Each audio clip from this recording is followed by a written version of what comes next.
If Lightroom is giving you an error or just not working the way it should, don't worry. In this video, I'll walk you through the quickest universal fixes for Adobe Lightroom Desktop.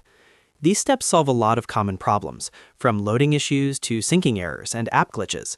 And if this video helps, make sure to hit the like button and subscribe for more simple software tutorials.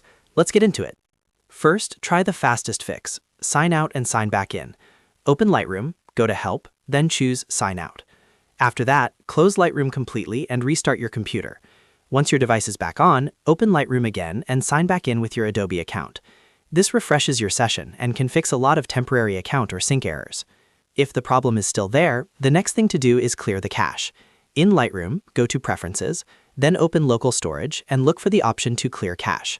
Cache files can sometimes become corrupted or too large, and clearing them gives Lightroom a fresh start without deleting your photos or edits. After that, check the performance settings and disable the GPU. Go back into Preferences, then select Performance and turn GPU off.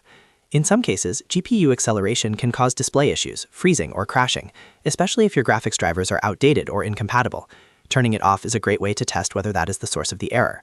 Next, make sure Lightroom is fully updated. Open Adobe Creative Cloud and check for any available update for Lightroom.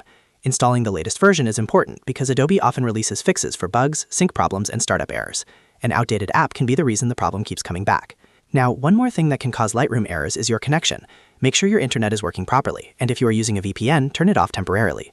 Lightroom depends on a stable internet connection for sign-in, syncing, and some cloud features, so a VPN or unstable network can interfere with normal operation. After trying all of these steps, reopen Lightroom and check whether the issue is fixed. In most cases, one of these quick fixes will solve the problem and get you back to editing smoothly. If not, you may need to check Adobe account status, reinstall the app, or look into a more specific error message. But for most users, restart and sign in again, clear the cache, disable GPU, update Lightroom, and check your internet will do the trick. If this tutorial helped you fix the problem, please like the video and subscribe for more quick Lightroom tips and computer troubleshooting guides. Thanks for watching, and I'll see you in the next one.